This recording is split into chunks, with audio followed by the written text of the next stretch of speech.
أعوذ بالله من الشيطان الرجيم. بسم الله الرحمن الرحيم.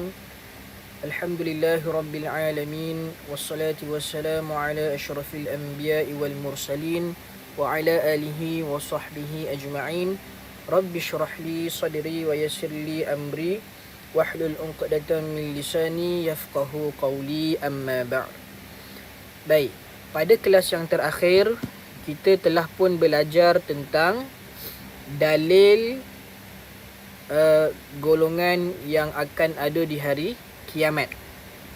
Ya, kita masih lagi dalam tajuk beriman kepada hari kiamat, dan kelas yang terakhir kita telah pun belajar iaitu pada muka surat 42. Kita telah pun membaca dalil yang menunjukkan bahawa dekat akhirat nanti, pada hari kiamat nanti, akan ada beberapa golongan. Ada yang golongan yang bahagia, ada golongan yang sengsara. Jadi pada hari ini kita nak teruskan dengan muka surat 43. Ya, muka surat 43. Muka surat 43. Kita nak baca sedikit tentang dalam kotak warna kuning ni. Sekejap ya, saya tunjuk. Kita nak baca, tahukah anda? Ya, tahukah anda? Mana pen ustaz ni? Okey, baik. Nampak tak mouse ustaz ni yang bulat ni? Baik, ustaz padam jap. Okey, kita baca sama-sama. Tahukah anda? Antara tujuan Allah menjadikan hari kiamat adalah supaya, okey, baik, Allah menjadikan sesuatu perkara itu bukan sengaja, bukan satu benda yang sia-sia. Setiap perkara yang Allah ciptakan, setiap perkara yang Allah jadikan, pasti ada hikmahnya. Tapi kita kena berfikirlah, apa hikmah dia? Apa tujuannya? Apa hikmah di sebalik setiap perkara yang Allah jadikan? Contoh, Allah ciptakan pokok, mesti ada hikmah dia. Bukan saja-saja Allah nak ciptakan pokok. Tu hikmah dia apa? Tujuannya apa? Supaya nak membekalkan oksigen kepada manusia. Kalau tak ada pokok, tak ada oksigen. Sebab pokok dia akan menukarkan karbon dioksida kepada oksigen. Itu contoh. Allah ciptakan binatang, bukan saja-saja, ada hikmah dia. Kenapa? Apa hikmah dia? Apa tujuannya? Ada binatang yang boleh kita makan, ada binatang yang boleh kita pelihara, seperti kucing, untuk kita bermain-main. Nampak tak? Jadi setiap perkara yang Allah buat ada hikmah dia, ada tujuannya, ada kebaikannya untuk manusia. Contoh, Allah ciptakan anjing. Walaupun anjing sekalipun, apa hikmah dia? Apa kebaikan adanya anjing? Anjing boleh jaga kebun. Anjing boleh jaga rumah.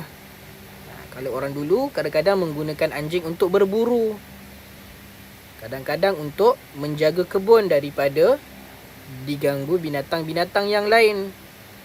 Jadi setiap perkara itu ada hikmah dia, ada kebaikan di sebalik yang terjadi, ada tujuannya. Macam kita, macam mana pula?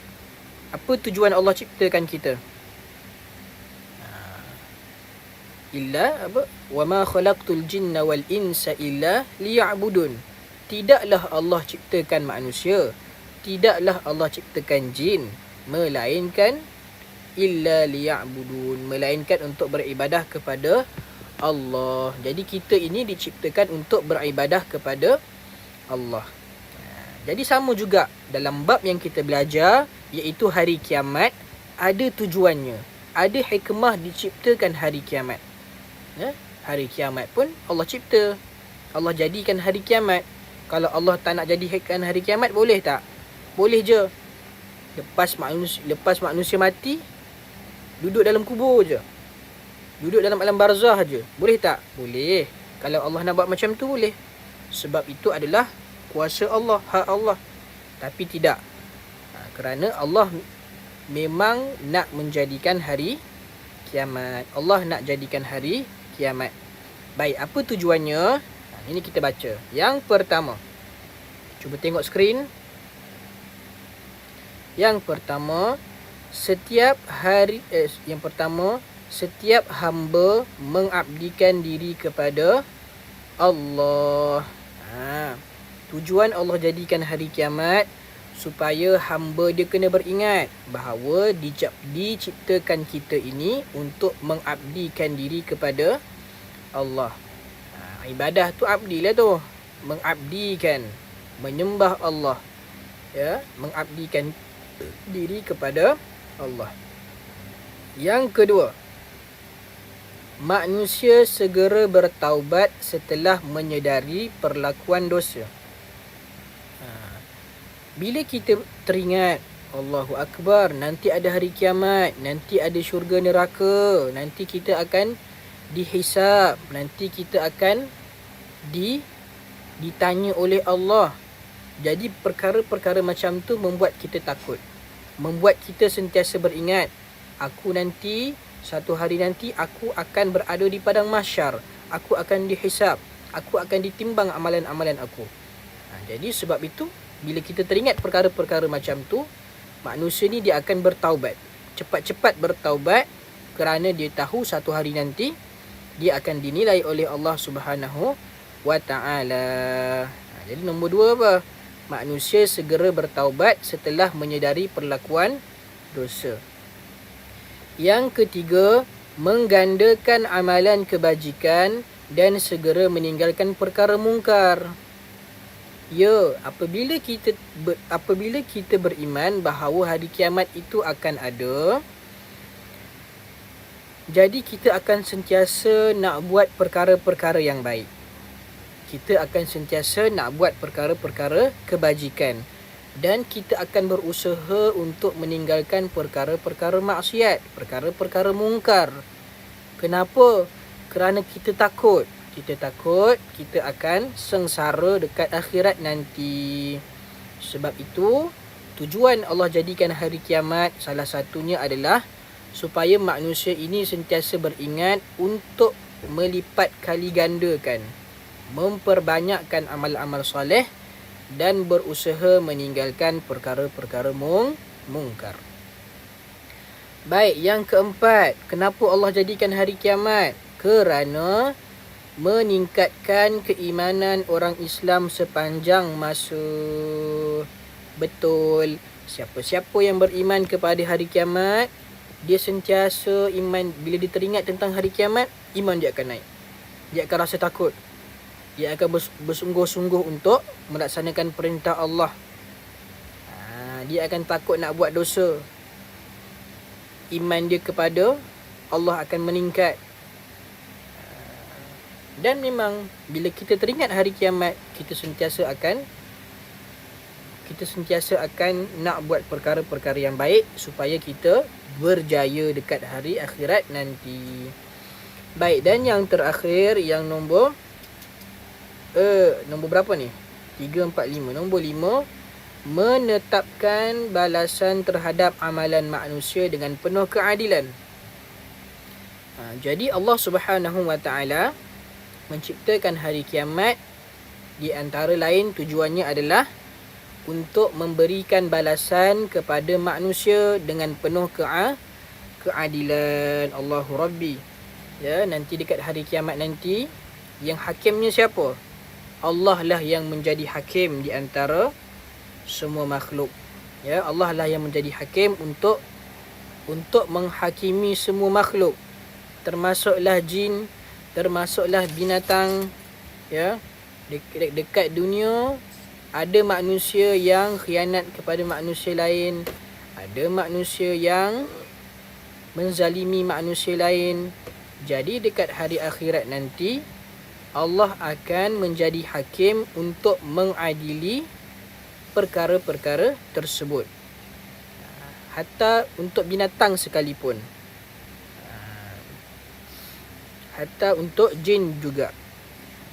Jadi itu adalah antara tujuan diciptakan hari kiamat, supaya Allah nak memberikan balasan kepada makhluknya termasuk manusia dengan penuh keadilan. Yang baik akan dapat syurga akhirnya, dan yang tidak mendapat redha Allah akan masuk ke dalam neraka. Na'udzubillah min dzalik. Baik, ni jadi ada 1, 2, 3, 4, 5. Ya, ada 5 tujuan Allah ciptakan hari kiamat. Jadi dekat rumah tolong baca. Dekat rumah boleh baca dan hafal, ingatkan dan juga fahamkan. Baik, last. Amalkan. Melazimi sebutan tasbih, subhanallah dan tahmid alhamdulillah. Baik. Ni yang kita kena amalkan seharian kita. Banyakkan menyebut tasbih. Tasbih tu apa? Tasbih tu bukan tasbih yang kita pegang selalu tu. Itu tasbih juga. Tapi tasbih yang kita maksudkan di sini adalah subhanallah. Tasbih adalah ucapan menyucikan Allah daripada perkara-perkara yang tak layak bagi Allah. Subhanallah, maha suci Allah. Dan tahmid. Tahmid tu apa? Tahmid tu adalah memuji Allah. Alhamdulillah, segala pujian bagi Allah. Segala pujian itu sebenarnya semuanya adalah untuk Allah, bukan makhluk. Makhluk tak layak dipuji. Ya, bukan tak layak dipuji. Tapi kita kena faham bahawa yang sebenar-benar layak dipuji adalah Allah Subhanahu wa ta'ala. Baik. Supaya kita tak merasa hebat lah. Ini orang puji kita, kita dah rasa hebat. Orang puji kita, kita dah rasa seronok. Sedangkan kalau kita sedar bahawa segala perkara yang ada, kebaikan yang ada pada kita itu adalah daripada Allah. Sebab itu kita kena sentiasa memuji Allah. Baik. Jadi pada hari ini kita telah pun belajar tentang tujuan Allah menjadikan hari kiamat, iaitu ada 5 perkara. Jadi pada minggu hadapan kita akan masuk unit yang terakhir, ya, sebelum kita habiskan subjek tauhid. Kita akan belajar tentang nama-nama hari kiamat. Hari kiamat ni banyak nama. Hari kiamat ni banyak nama. Kita akan belajar. Baik, jadi Ustaz akhiri dengan lafaz Assalamualaikum warahmatullahi wabarakatuh.